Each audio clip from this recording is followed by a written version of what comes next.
नाजरीन, 4 अप्रैल 1979 को जुल्फ़कार अली भुट्टो को रात 2 बजे रावलपिंडी की सेंट्रल जेल में फांसी पर लटका दिया गया था। उनको रावलपिंडी जेल के जनाने हिस्से में एक 7 बाई 10 फुट की कोठड़ी में कैद किया गया था। भुट्टो को एक पलंग, गद्दा, छोटी सी मेज़ और एक बुक शेल्फ दी गई थी।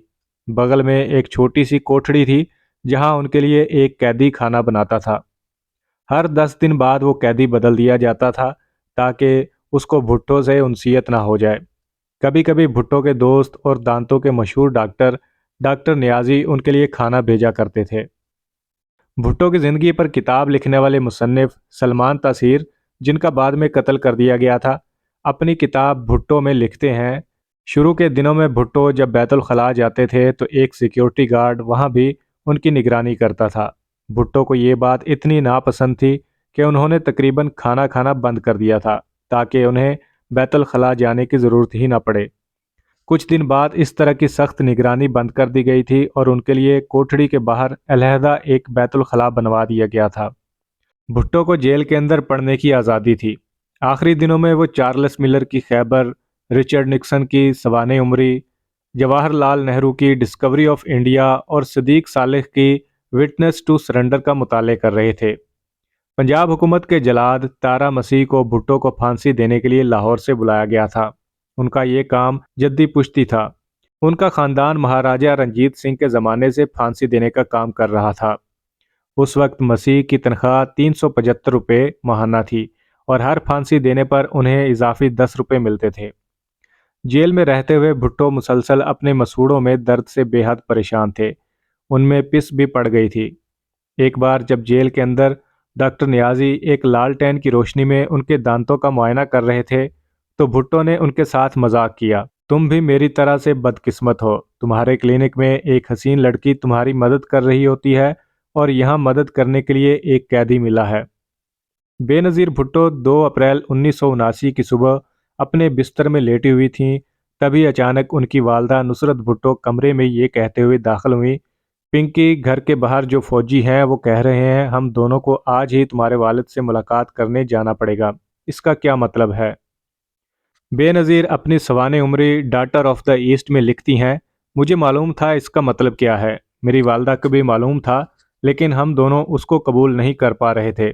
इसका एक ही मतलब था कि ज़ियाउल हक मेरे वालिद को कत्ल करने को तैयार थे। नुसरत और बेनज़ीर भुट्टो को एक कार में रावलपिंडी जेल लाया गया। तलाशी के बाद उन्हें भुट्टो के सामने ले जाया गया। उनके दरमियान 5 फुट की दूरी रखी गई। बेनज़ीर लिखती हैं, मेरे वालिद ने पूछा था कि घर वालों से मुलाकात के लिए उन्हें कितना वक्त दिया गया है। जवाब आया, आधा घंटा। मेरे वालिद ने कहा, लेकिन जेल के कवानीन के मुताबिक फांसी से पहले ख़ानदान वालों से मुलाकात के लिए 1 घंटा मिलता है। लेकिन अहलकार ने जवाब दिया कि मुझे ऐसी ही हिदायत मौसूल हुई हैं कि आपको सिर्फ आधा घंटा दिया जाए। वो ज़मीन पर एक गद्दे पर बैठे थे क्योंकि उनकी कोठड़ी से उनका मेज़, कुर्सी और पलंग हटा दिए गए थे। बेनज़ीर मज़ीद लिखती हैं, उन्होंने मेरी लाई हुई किताबें और मैगज़ीन मुझे वापस कर दी। मेरे वालिद ने मुझसे कहा था कि मैं नहीं चाहता कि मेरे मरने के बाद वो लोग इन्हें हाथ लगाएं। उन्होंने मुझे उनके वकील के दिए हुए कुछ सिगार भी वापस किए। वो कह रहे थे कि शाम के लिए मैंने एक सिगार बचा कर रखा है। वो मुझे अपनी शादी की अंगूठी दे रहे थे, लेकिन मेरी वालदा ने उन्हें रोक दिया। उस पर उन्होंने कहा, अभी तो मैं इसे पहन लेता हूँ, लेकिन बाद में इसे बेनज़ीर को दे दिया जाए। थोड़ी देर बाद जेलर ने आकर कहा कि मुलाकात का वक्त ख़त्म हो गया है। बेनज़ीर ने कहा कि कोठड़ी को खोलिए, मैं अपने वालिद को गले लगाना चाहती हूँ, लेकिन जेलर ने उसकी इजाज़त नहीं दी। बेनज़ीर मज़ीद लिखती हैं, मैंने कहा, प्लीज़, मेरे वालिद पाकिस्तान के मुंतखब वज़ीर आज़म हैं और मैं उनकी बेटी हूँ। ये मेरी आखिरी मुलाकात है और मुझे उनको गले लगाने का हक है। लेकिन जेलर ने साफ इनकार कर दिया। मैंने कहा, गुड बाय पापा। मेरी वालदा ने सलाखों के दरमियान हाथ बढ़ाकर मेरे वालिद के हाथ को छुआ। हम दोनों तेज़ी से बाहर की जानिब निकले। मैं पीछे मुड़कर देखना चाहती थी, लेकिन मेरी हिम्मत जवाब दे गई। जेल सुपरिटेंडेंट यार मोहम्मद ने उन्हें ब्लैक वारंट पढ़कर सुनाया, जिसे उन्होंने चुपचाप सुना। भुट्टो ने कोठड़ी के बाहर खड़े गार्ड को बुलाया और डिप्टी सुपरिटेंडेंट से कहा कि मरने के बाद मेरी घड़ी इसको दे दी जाए। 8:05 पर भुट्टो ने अपने हेल्पर अब्दुर्रहमान से काफ़ी लाने के लिए कहा।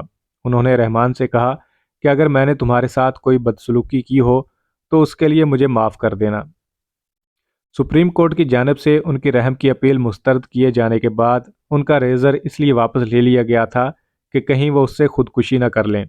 सलमान तसीर लिखते हैं, भुट्टो ने कहा, मुझे दाढ़ी बनाने की इजाज़त दी जाए, मैं मौलवी की तरह इस दुनिया से नहीं जाना चाहता। 9:55 पर उन्होंने अपने दांतों में ब्रश किया, चेहरा धोया और बाल बनाए। उसके बाद वो सोने चले गए। रात 1:30 उन्हें उठाया गया। वो हल्के बादामी रंग की शलवार कमीज पहने हुए थे। जेल अहलकारों ने कपड़े तब्दील करने पर जोर नहीं दिया। जब सिक्योरिटी अहलकारों ने उनके हाथ पीछे बांधने की कोशिश की तो उन्होंने इसकी मुखालफत की। आखिरकार उन्होंने ज़बरदस्ती उनके हाथ रस्सी से बांध दिए। इसके बाद उन्हें एक स्ट्रेचर पर लिटाकर तकरीबन 40 गज की दूरी तक ले जाया गया। सलमान तसीर मजीद लिखते हैं, उसके बाद भुट्टो स्ट्रेचर से खुद उतर गए और फांसी के फंदे तक खुद चल कर गए। जलाद ने उनका चेहरा काले कपड़े से ढांप दिया। उनके पैर बांध दिए गए। जैसे ही 2:04 पर मजिस्ट्रेट बशीर अहमद खान ने इशारा किया, जलाद तारा मसीह ने लीवर खींचा।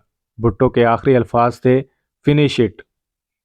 35 मिनट बाद भुट्टो के मुर्दा जिस्म को एक स्ट्रेचर पर रख दिया गया। बेनज़ीर अपनी सवाने उम्री में लिखती हैं, मम्मी की दी हुई नींद की गोलियों के बावजूद ठीक 2 बजे मेरी आंख खुल गई और मैं ज़ोर से चिल्लाई, नो नो। मेरी सांस रुक रही थी, जैसे किसी ने मेरे गले में फंदा पहना दिया हो। पापा पापा, मेरे मुंह से बस यही निकल रहा था। सख्त गर्मी के बावजूद मेरा पूरा जिस्म कांप रहा था। चंद घंटों के बाद सेंट्रल जेल के असिस्टेंट जेलर उस घर में गए जहां नुसरत और बेनज़ीर भुट्टो को नज़रबंद किया गया था। उसे मिलते ही बेनज़ीर के पहले अल्फाज थे, हम वज़ीर आज़म के साथ चलने के लिए तैयार हैं। जेलर का जवाब था, उन्हें तदफीन के लिए ले जाया जा चुका है। बेनज़ीर लिखती हैं, मुझे लगा जैसे किसी ने मुझे घोंसा मारा हो। मैंने चिल्लाकर कहा, आप उन्हें उनके अहले खाना के बगैर तदफीन के लिए कैसे ले जा सकते हैं। उसके बाद उस जेलर ने भुट्टो की एक चीज़ बेनज़ीर को सौंपी। बेनज़ीर लिखती हैं, उसने मुझे पापा की शलवार कमीज़ दी जो पापा ने मरने से पहले पहन रखी थी।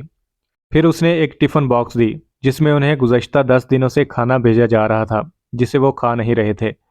उसने उनका बिस्तर और चाय का कप भी मुझे दिया। मैंने पूछा, उनकी अंगूठी कहाँ है। जेलर ने पूछा, उनके पास अंगूठी भी थी क्या। फिर उसने झूले में से अंगूठी तलाश करने का ड्रामा किया और फिर अंगूठी मुझे पकड़ा दी। वो जेलर बार बार कह रहा था कि उनकी आखिरत बहुत पुरसुकून थी। मैंने सोचा, फांसी भी क्या कभी पुरसुकून हो सकती है।